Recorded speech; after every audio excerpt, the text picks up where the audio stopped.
Bienvenue dans Esprit Libre, la grande émission de débat et de décryptage du Figaro et du Figaro Magazine. Un jeudi par mois, nous recevons une personnalité du monde politique et une personnalité du monde intellectuel pour approfondir un grand débat d'actualité. Et ce jeudi, nous avons le plaisir de recevoir l'ancien secrétaire d'État aux Affaires européennes, Pierre Lellouche, et le géopolitologue Gilles Kepel. Ensemble, nous allons parler du bouleversement du monde. 2 ans et demi après le début de la guerre en Ukraine, 1 an après le 7 octobre, faut-il s'habituer à vivre dans un monde en guerre? Faut-il redouter un engrenage nucléaire? Le nouveau monde qui s'annonce est-il un monde post-occidental? Tout de suite les réponses de nos deux esprits libres, Pierre Lellouche et Gilles Kepel.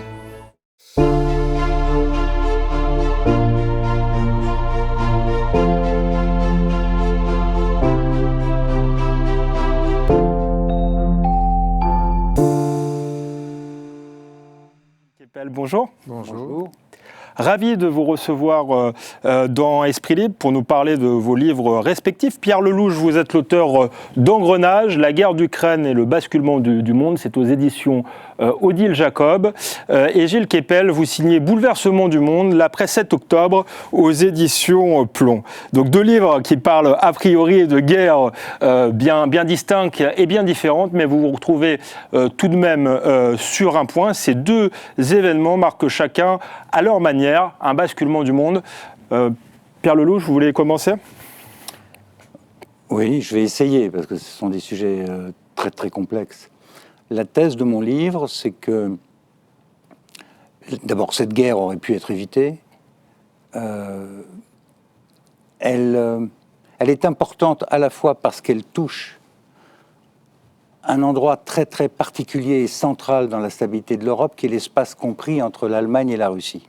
Cet espace-là a toujours été un lieu de guerre, de massacre, et c'est le pivot géopolitique de l'Europe. L'avenir de l'Ukraine déterminera l'avenir de l'Europe.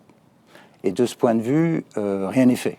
Comme j'essaye de le démontrer dans le livre, malheureusement, on est parti pour rater la paix après avoir raté la guerre. Mais cette guerre est également très importante parce qu'elle joue le rôle d'accélérateur de forces telluriques qui étaient déjà à l'œuvre dans la communauté internationale.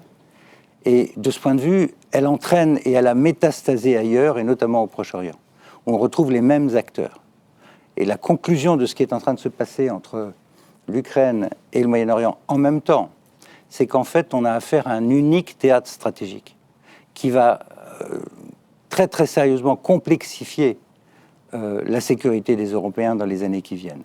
Donc c'est important pour les Européens, cette guerre, et c'est important pour le monde parce qu'elle métastase ailleurs, notamment au Moyen-Orient, mais aussi ailleurs. Et on retrouve les mêmes acteurs. On retrouve bien sûr les Américains, mais aussi les Russes qui sont alliés à l'Iran qui donne des armes à la Russie pour taper sur les Ukrainiens. On retrouve les Chinois qui sont devenus les soutiens non seulement des Russes, mais aussi des Iraniens. Et en fait, dans cette guerre, sans le savoir, nous, les Occidentaux, en nous engageant sans réfléchir dans ce qui est en fait une guerre par procuration entre l'OTAN et la Russie, qu'est-ce qu'on a fait? On a fabriqué une alliance extrêmement solide entre les Russes et les Chinois, auxquels se sont agrégés 2 autres pays particulièrement toxiques, la Corée du Nord et l'Iran, qui toutes 2 participent à l'effort de guerre russe. C'est ce que j'appelle dans le livre les 4 cavaliers de l'apocalypse, car tous les 4 sont nucléaires ou sur le point de l'être comme cas de l'Iran. On parlera justement de la menace nucléaire dans cette émission, mais d'abord, Gilles Kepel, sans la guerre en Ukraine, est-ce que le 7 octobre aura eu lieu d'une certaine manière, et est-ce que le bouleversement du monde que vous décrivez dans votre livre au Moyen-Orient est en quelque sorte le même bouleversement du monde qui a commencé avec la guerre en Ukraine? Alors c'est le basculement et le bouleversement, donc c'est pas tout à fait la même chose. Mais l'Ukraine, effectivement, touche au Moyen-Orient parce que c'est un pays riverain, comme la Russie, du reste, de la mer Noire.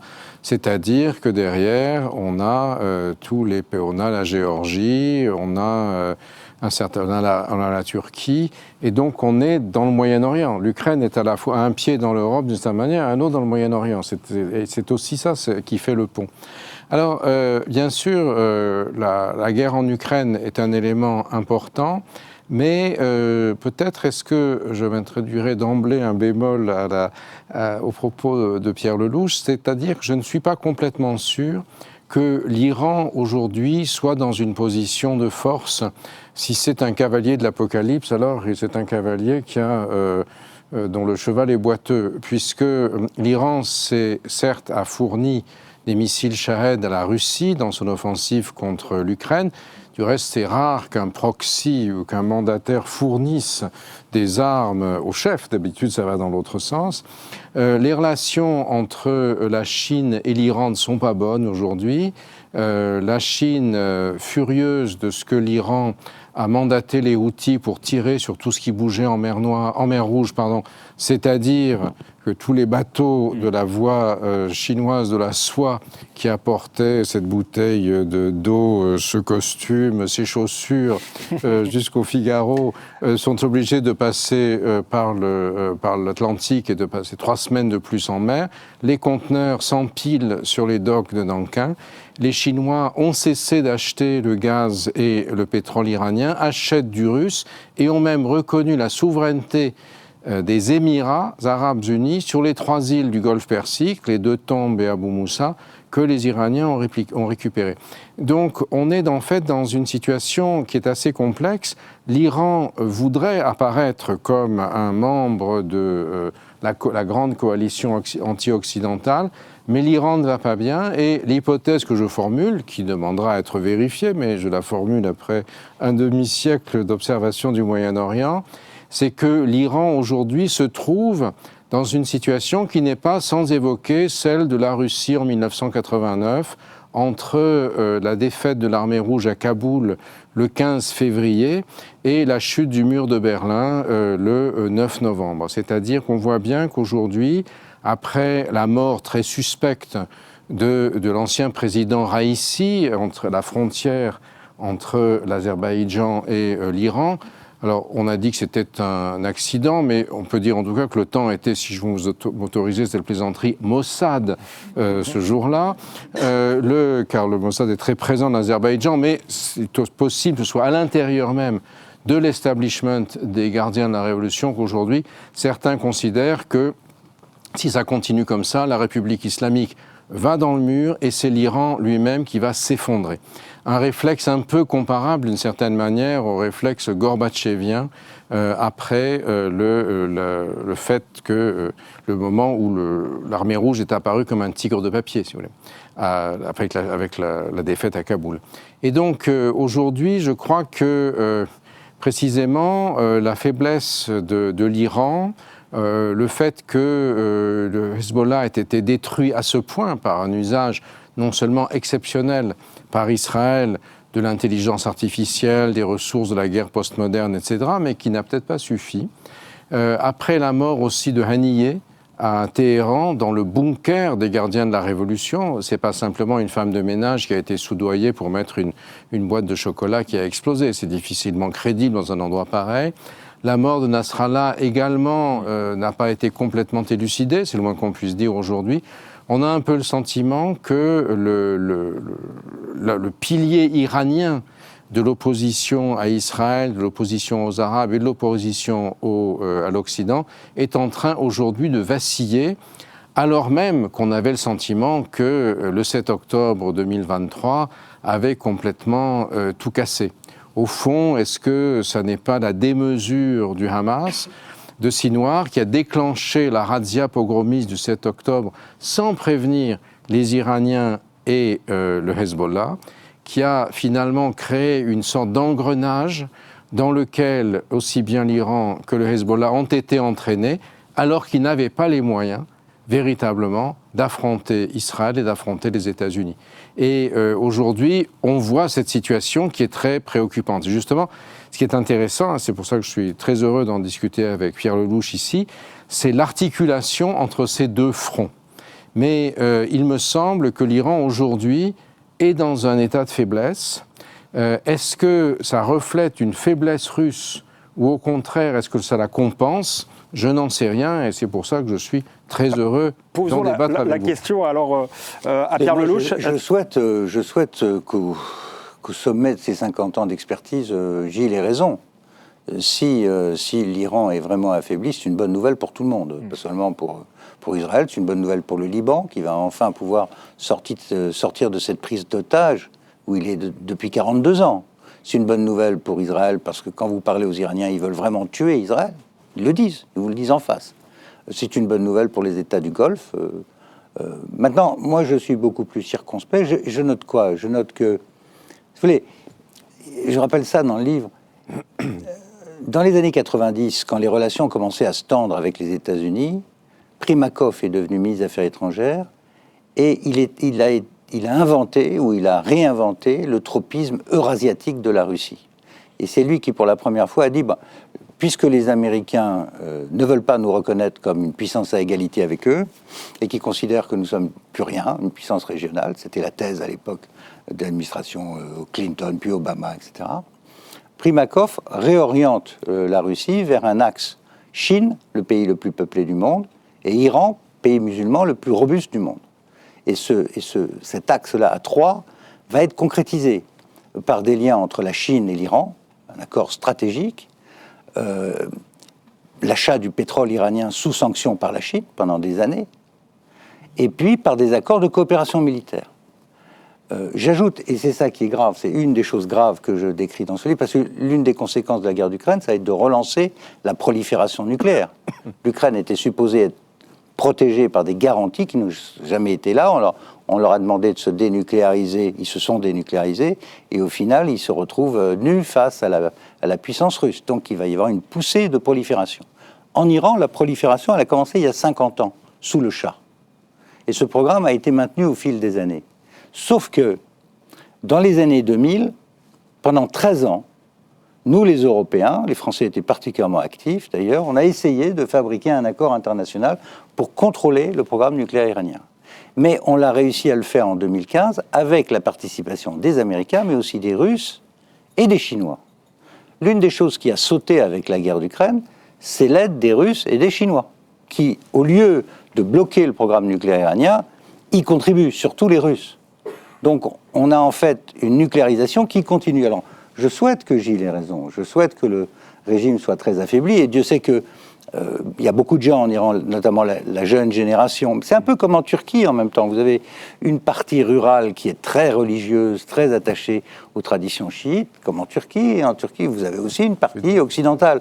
Et en Iran, il y a toujours cette dualité. Sauf que la partie occidentalisée en Iran, elle est matraquée, elle est poursuivie, elle est pourchassée férocement, avec une répression terrible. Donc, encore une fois, j'espère que tu as raison, j'espère que l'Iran est affaibli. On va le voir, parce que cette offensive israélienne, elle a aussi pour but de décapiter et d'en finir avec ce qui était la perle du système d'alliance ou de milice de l'Iran, pour en fait dominer le monde arabe. Parce que derrière, dans la pensée des ayatollahs, c'est pas seulement Israël, c'est devenir les patrons. L'empire perse redevient la puissance dominante, met la main sur les ressources de gaz et de pétrole de tout le monde et redevient, alors là, une superpuissance. C'est ça leur objectif stratégico-religieux. Si ça peut casser, à cause du Hamas qui aura déclenché ce processus d'engrenage, tant mieux. Mais à ce stade, je ne suis pas sûr de ça, parce que c'est un peu comme en Chine. Le régime je termine là-dessus, le régime des mollahs a complètement infiltré l'économie, l'armée, tout ce qui produit quelque chose en Iran est aux mains de ces gens-là. Donc c'est très compliqué à renverser un régime comme ça. L'avenir nous le dira, mais vous avez malgré tout un point commun, d'ailleurs plusieurs points communs dans le livre, c'est vous soulignez la dimension identitaire finalement de ces deux conflits-là. Est-ce que ça donne finalement, je dirais, une victoire posthume à Samuel Huntington et à sa théorie du choc des civilisations? Gilles Kepel, est-ce que nous entrons dans un monde, ou est-ce que nous sommes déjà depuis un moment dans un monde huntingtonien?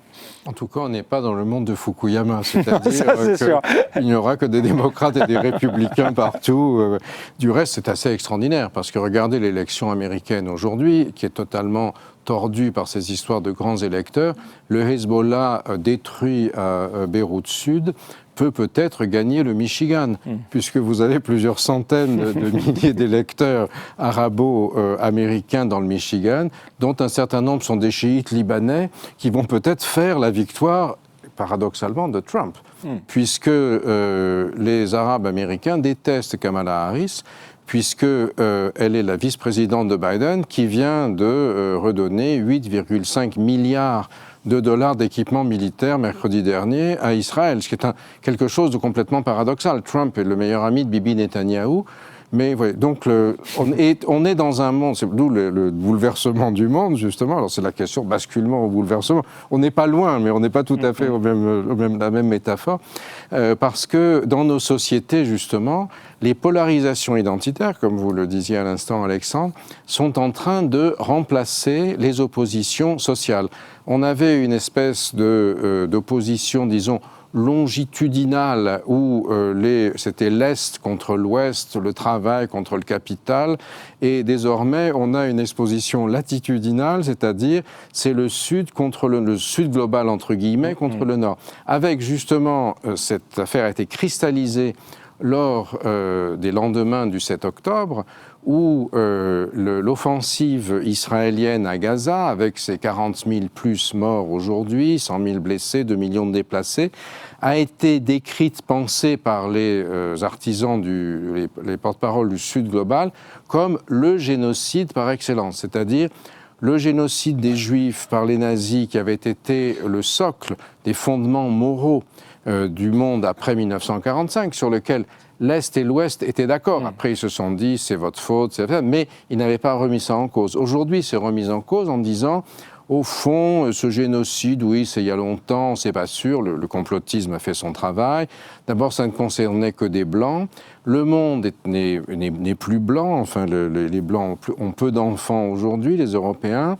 Et en réalité, le vrai crime de l'histoire de l'humanité, c'est la colonisation euro-américaine, bien sûr. On ne parle pas de la colonisation musulmane, etc. C'est qu'il y a une colonisation a existé dans toutes les sociétés, mais on se focalise sur celle-là. Et Israël est l'expression ultime, l'exacerbation du colonialisme, du génocide colonial à Gaza, et les Palestiniens sont le symbole de la résistance du Sud global. Et c'est ça qui a enflammé les universités de Columbia à Sciences Po, à l'École normale supérieure, j'en sais quelque chose, ayant été chassés pour non-wokisme de l'université. Et ça, c'est quelque chose qui est très important parce que ça s'inscrit dans un basculement ou dans un bouleversement, comme on voudra, global, dans lequel, justement, les Russes et les Chinois sont paradoxalement assez mal à l'aise. Ils ont créé, avec d'autres, ce qu'on appelle les BRICS. Donc, on le dit en anglais, qui est dans le Globish d'aujourd'hui, Brazil, Russia, India, China et South Africa. Le S, on fonctionne qu'en anglais. Et qui se sont mis à 10 cet hiver, en ajoutant l'Égypte et l'Éthiopie, les Émirats arabes unis, l'Arabie saoudite et l'Iran. Ça fait vraiment le mariage de la carpe et du lapin, ou un inventaire à la Prévert, parce que la Chine et l'Inde sont en compétition massive pour fournir donc tout ce qui est sur cette table, nos vêtements. L'Éthiopie et l'Égypte se battent pour les eaux du Nil. Quant à l'Iran, l'Arabie saoudite et les Émirats, on ne peut pas dire que ce soit l'amour fou dans ce trio. Et néanmoins, il s'efforce d'apparaître comme une alternative au Nord, à l'OCDE, etc. Mais ce sont des facteurs qui sont pleins de contradictions aujourd'hui. Et c'est pourquoi, alors, j'ai peut-être une vision, moins globale que ne l'a Pierre, parce que je ne suis pas aussi convaincu que lui peut-être de la puissance de la Russie et de la Chine aujourd'hui, et de l'Iran. Il me semble que ce sont des pays qui ont excédé leurs capacités et qui n'ont pas l'appareil, politico-industriel. La Chine est l'empire manufacturier du monde, mais son système politique est extrêmement fragile aujourd'hui. Et j'ai l'impression aussi que la Russie a de très fortes difficultés. J'ai bien entendu Pierre dire qu'on était on avait soutenu l'Ukraine sans savoir très bien ce qu'on faisait, etc. Mais on n'a pas l'impression que, par exemple, au Moyen-Orient aujourd'hui, je ne sais pas ce qu'il en pense, mais il va nous le dire, la Russie soit un acteur décisif.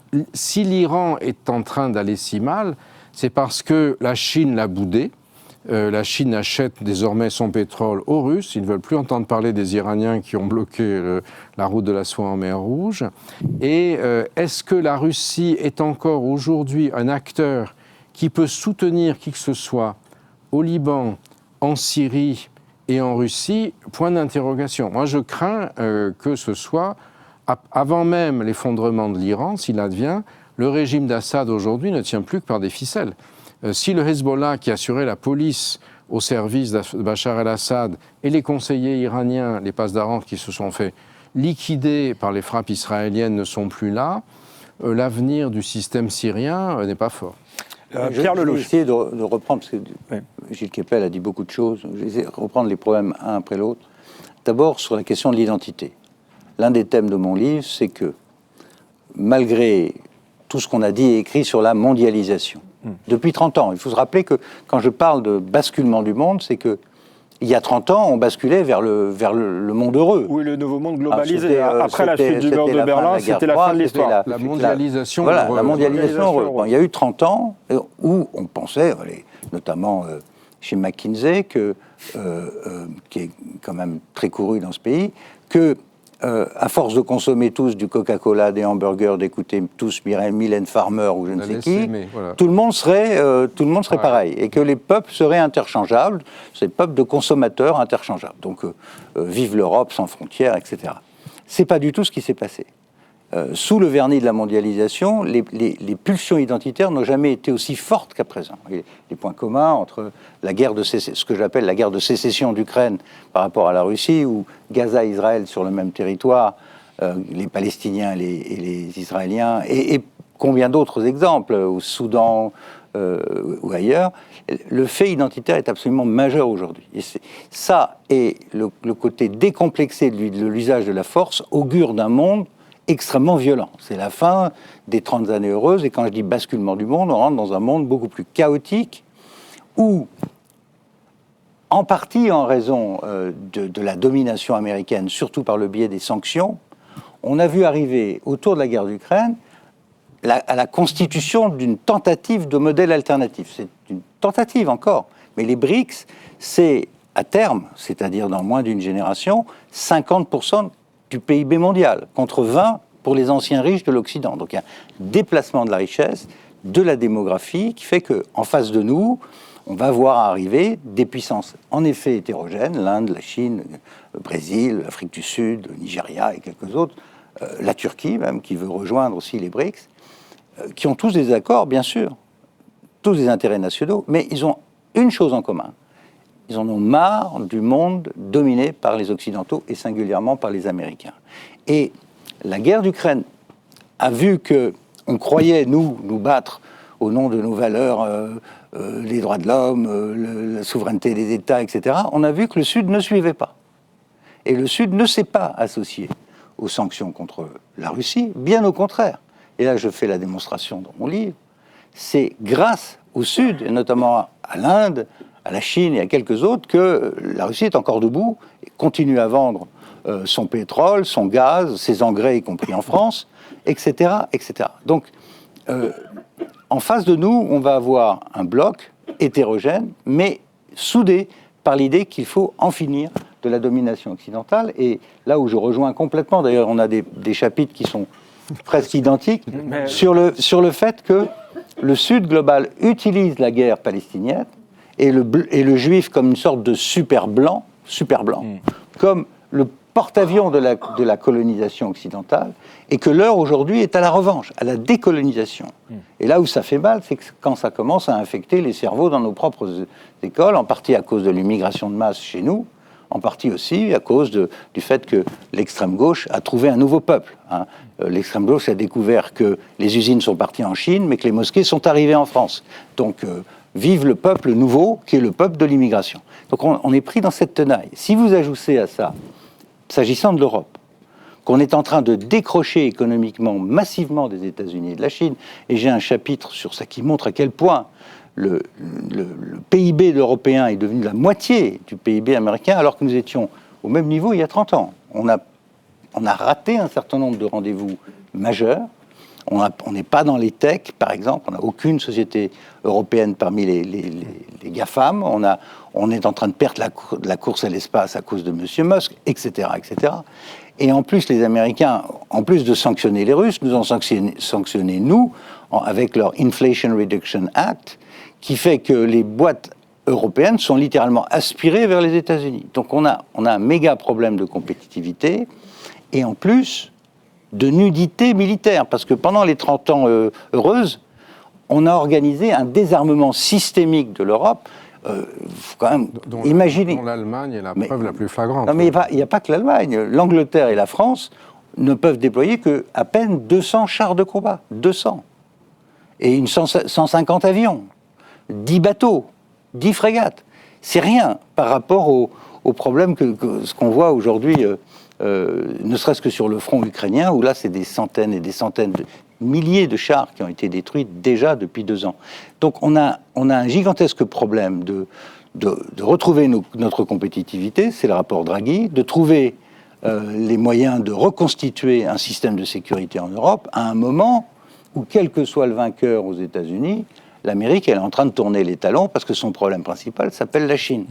Donc on se retrouve un peu comme la fourmi, la cigale et la fourmi. La fourmi, elle continue à travailler, les Chinois, les Américains, puis l'Europe, elle se retrouve un peu dénudée par rapport à tout ça.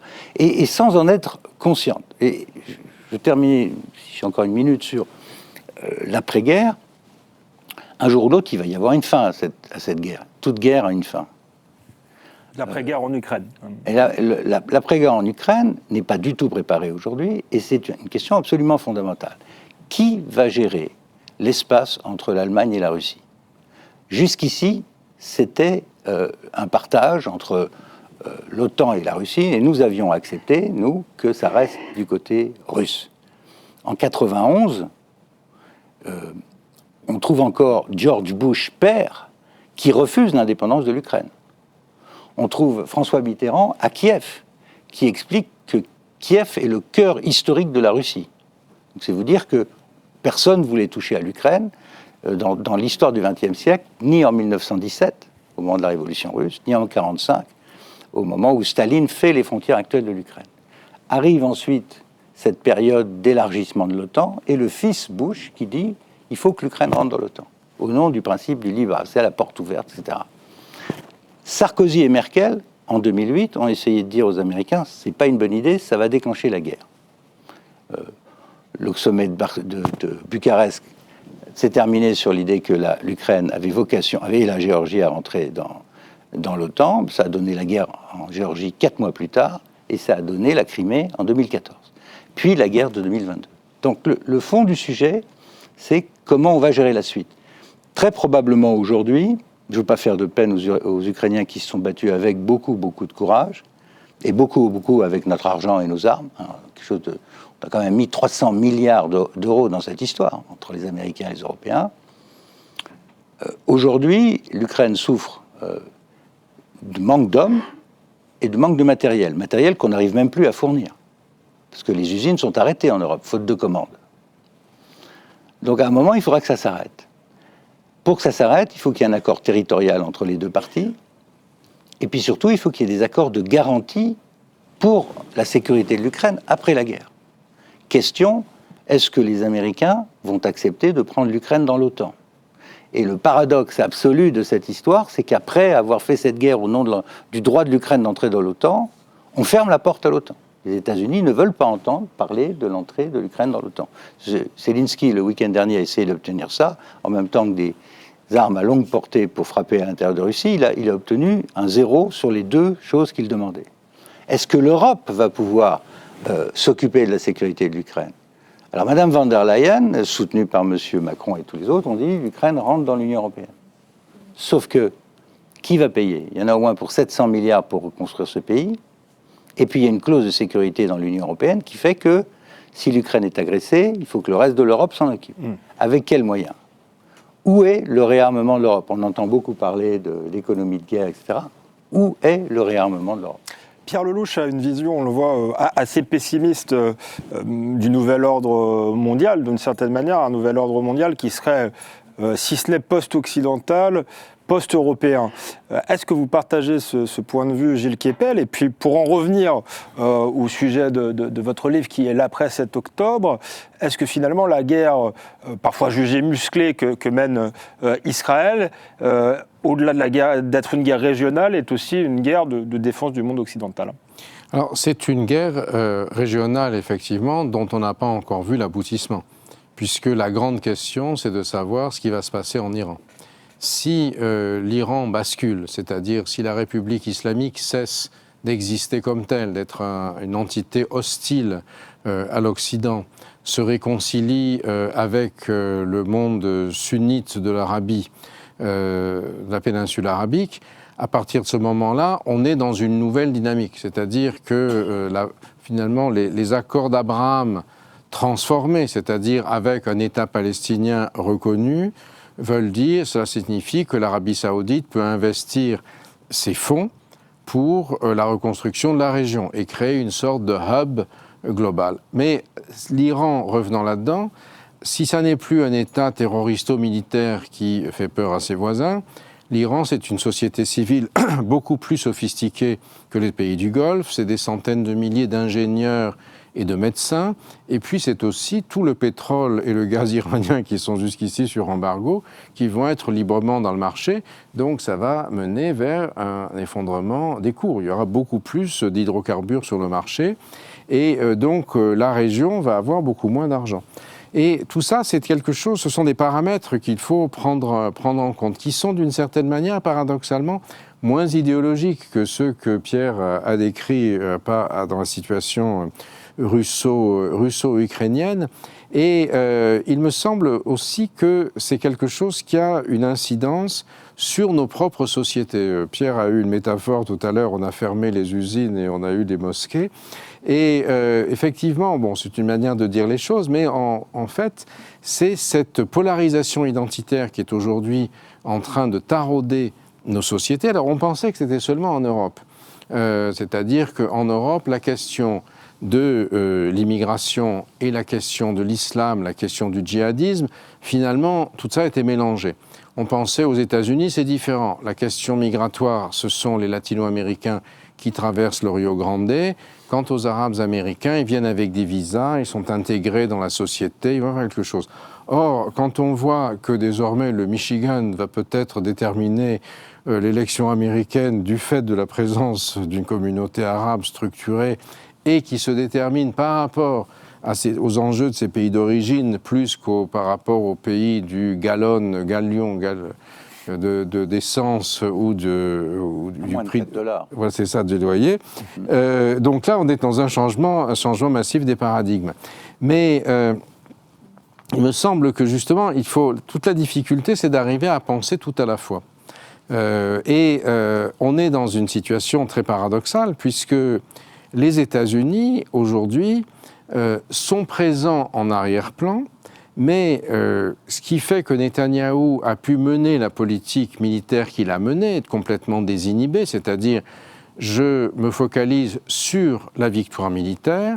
Les otages, finalement, il les a passés par pertes et profits, puisque traditionnellement, pourquoi est-ce que le Hezbollah avait été créé par l'Iran? C'était parce qu'il y a eu une époque, avant le 7 octobre 2023, où quand il y avait 10 morts en Israël, c'était une catastrophe nationale.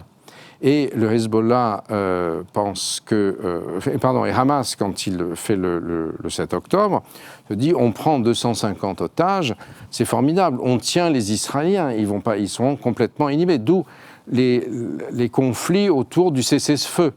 Tout le monde prêche le cessez-le-feu, mais les Israéliens n'en veulent pas parce que le cessez-le-feu, c'est une situation, ils le feraient en situation de faiblesse, en devant négocier la libération des otages contre des concessions politiques. Et c'est ce que Biden prône lorsque le 31 mai, il dit qu'il faut absolument qu'il y ait une négociation. Netanyahou lui dit oui, mais il n'en fait rien.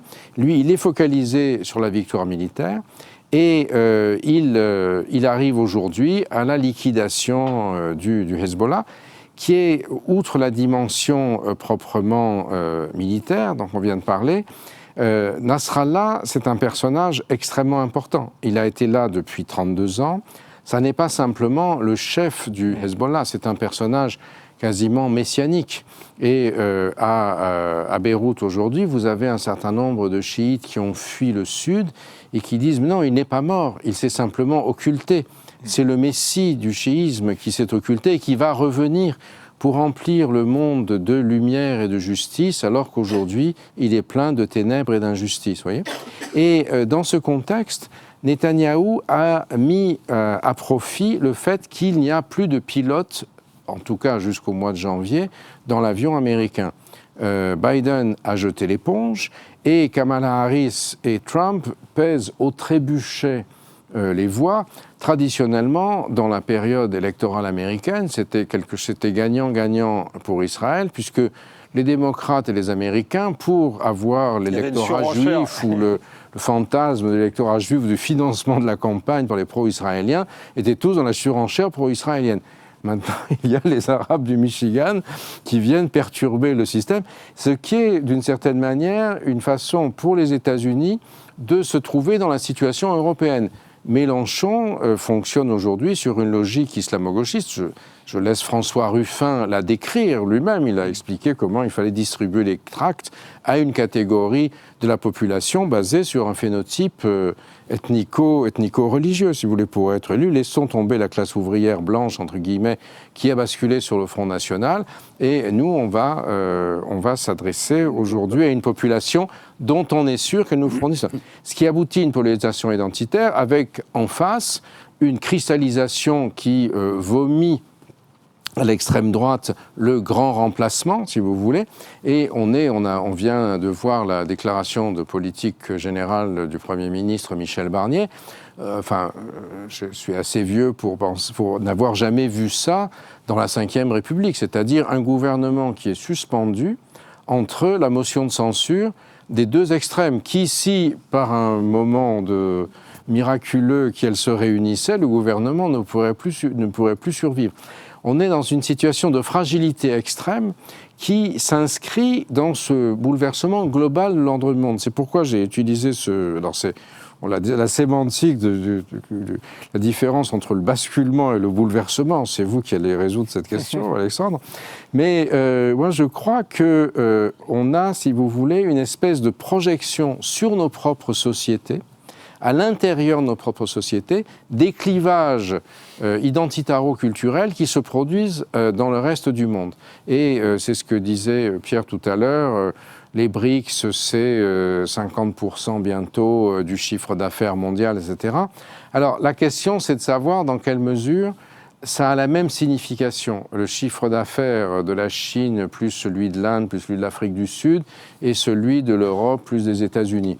Est-ce que c'est la même, en termes comptables, oui, mais est-ce que c'est la même chose ?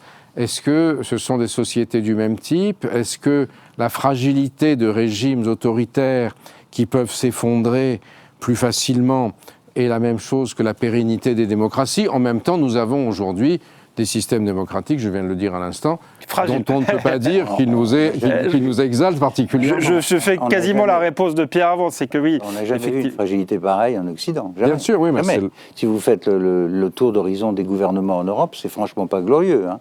Et aux États-Unis, n'en parlons pas. Justement, ne partons pas là-dessus. Justement, rebondissons sur la question de la fragilité, parce qu'il y a une chose que vous évoquez tous les deux, c'est la question de l'engrenage, et notamment de l'engrenage nucléaire. On voit que Poutine a revu sa doctrine nucléaire récemment. Est-ce qu'il faut prendre au sérieux cette menace ? Moi, je fais partie de ceux qui pensent que oui, pour une raison simple. Il faut remettre ça en perspective. La seule fois où les deux puissances nucléaires se sont affrontées, c'était à Cuba, en 1962, et ça a duré 13 jours, et c'était à l'occasion d'un blocus naval. Là, ça fait 2 ans et demi, bientôt 3 ans, qu'on est devant une guerre par procuration, de facto. Quand on met 300 milliards du côté d'un des belligérants, c'est quand même beaucoup. Donc 3 puissances nucléaires d'un côté, les États-Unis, l'Angleterre, la France, la Chine de l'autre, la Russie de l'autre, soutenue à l'extérieur éventuellement par 3 autres puissances nucléaires. Donc c'est une situation incroyable, franchement élevée dans la dissuasion, à l'école de la dissuasion française. Jamais on n'aurait pu penser que dans une zone aussi pleine d'armes nucléaires qu'est l'Europe, on est complètement couvert par la dissuasion de tous ces pays, on puisse avoir une guerre de très haute intensité pendant 3 ans. Une guerre qui a tué et blessé plus de 500 000 personnes. Il y a déjà plus d'un demi-million de victimes. Tout ça, tout près des capitales, avec des centrales nucléaires au milieu, etc. Bien. C'est en soi très problématique. Ça, alors, je discute en détail comment ça a fonctionné jusqu'à présent. La règle du jeu, c'était implicite et même explicite, si j'entends un certain nombre de collègues russes, c'était sur le thème, bon, l'Occident envoie des armes, mais la guerre, elle est contenue sur le territoire de l'Ukraine. Et elle ne déborde pas sur la Russie. Et dans ce cas-là, les Russes ne font rien pour intercepter ou interrompre le flot d'armes qui arrive en Allemagne, en Pologne, et ensuite se retrouve en Ukraine. Ça, c'était le deal. Et au Pentagone, on a appelé ça la théorie de la grenouille dans la bouilloire. C'est-à-dire, on fait chauffer progressivement l'eau, puis la grenouille, elle s'habitue. Donc, on a envoyé des avions, d'abord des canons, puis ensuite des chars, puis ensuite des avions. Et la Russie, elle a fait des rodomontades, mais elle n'a pas bougé.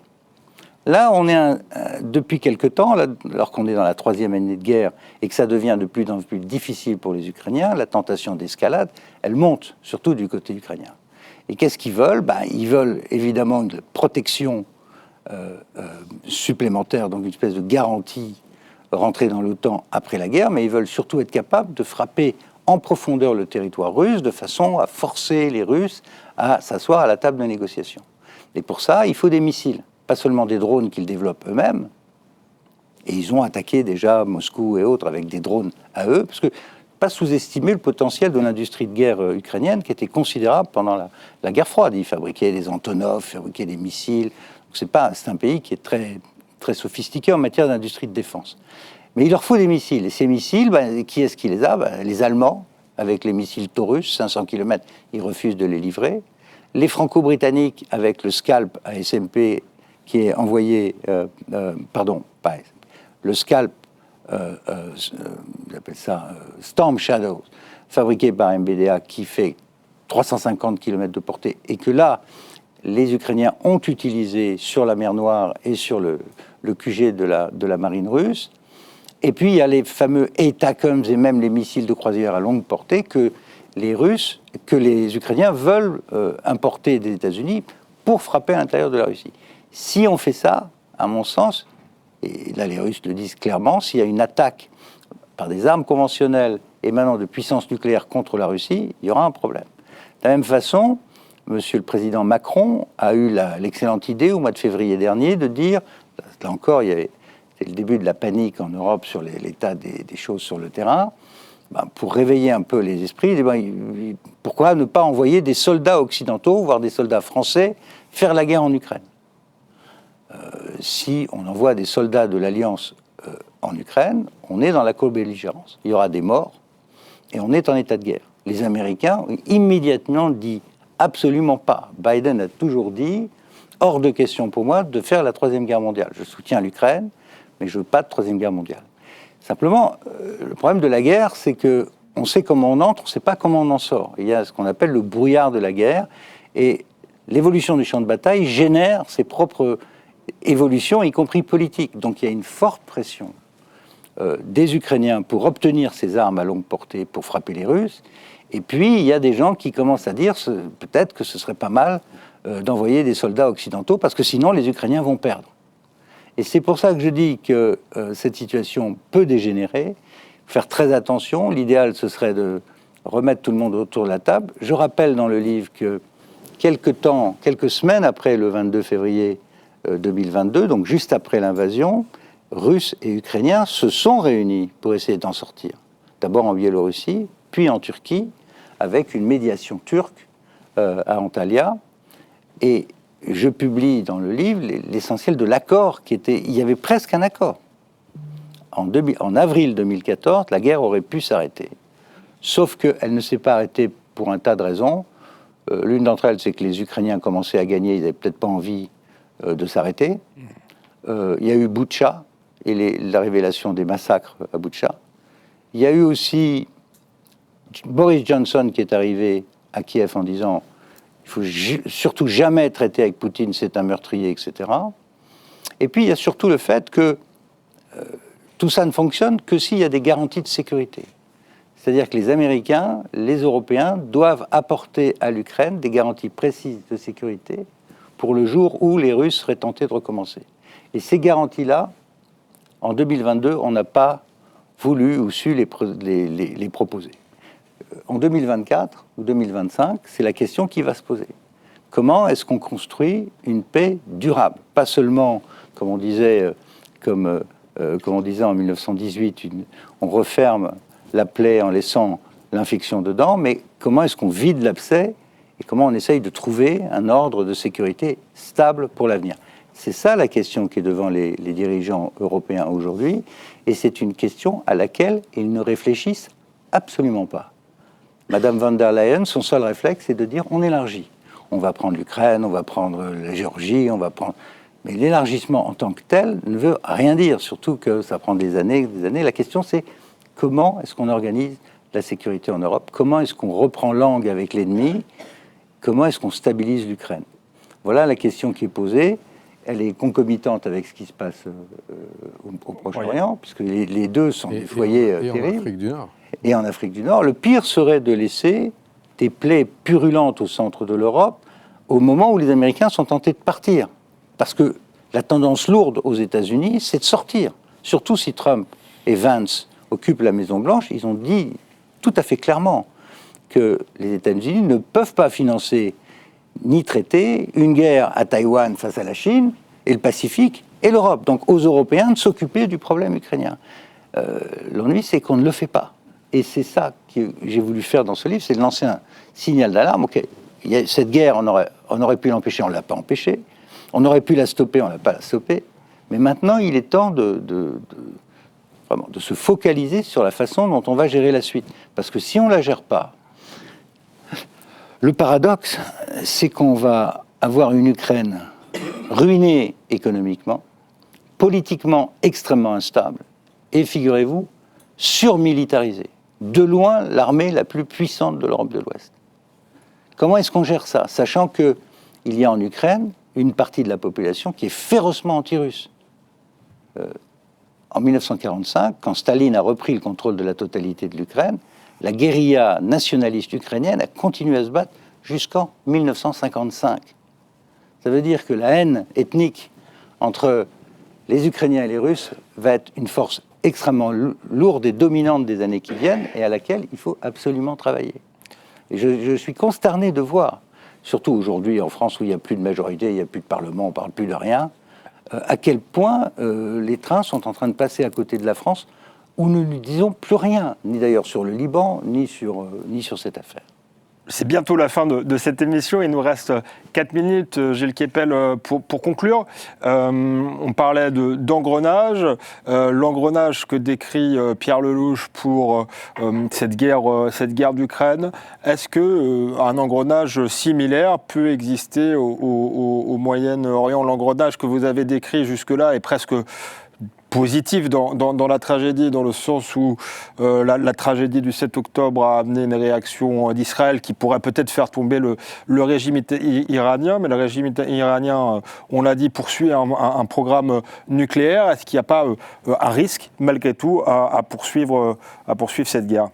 Alors, le nucléaire iranien n'est pas en état d'efficience aujourd'hui, puisqu'ils n'ont pas le vecteur, ils n'ont pas encore véritablement fini l'enrichissement, et surtout, ils n'ont pas les vecteurs pour l'envoyer.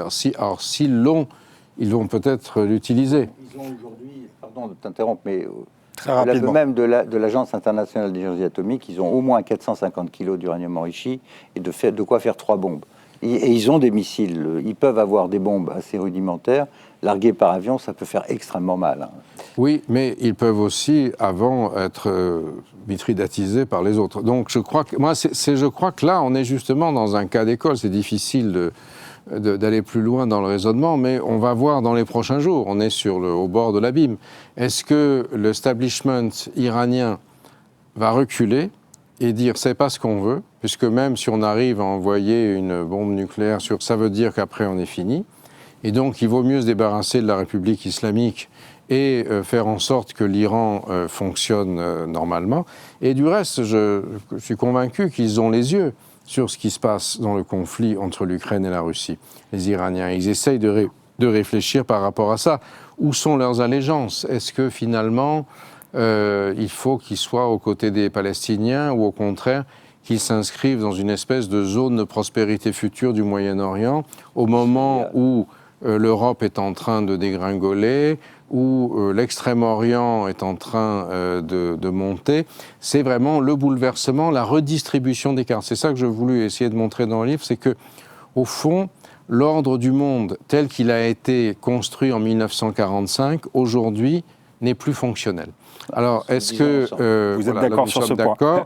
Est-ce qu'il bascule ou est-ce qu'il est bousculé ou bouleversé plutôt?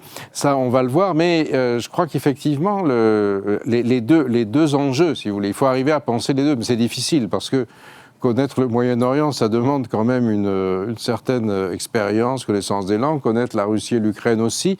Être capable d'arriver à penser les deux. Est-ce qu'on est capable de le faire aujourd'hui dans des universités qui sont largement effondrées en Europe? Question. Est-ce qu'on est capable de le faire au sommet des États-Unis? Peut-être, mais je crois que c'est aujourd'hui l'un des grands défis de notre temps. Et c'est pour ça qu'on a écrit tous les deux des livres pour essayer de rattraper le coup. Et c'est pour ça aussi qu'on vous interroge. C'était un plaisir de vous recevoir, de pouvoir approfondir la question avec vous. Et puis surtout, on conseille à ceux qui ont été intéressés par cette émission d'aller plus loin et de lire donc le bouleversement du monde d'un côté et le basculement du monde de l'autre. Merci Pierre Lelouch et merci Gilles Kepel. Au mois prochain pour un nouveau numéro un nouveau numéro, excusez-moi, d'Esprit Libre.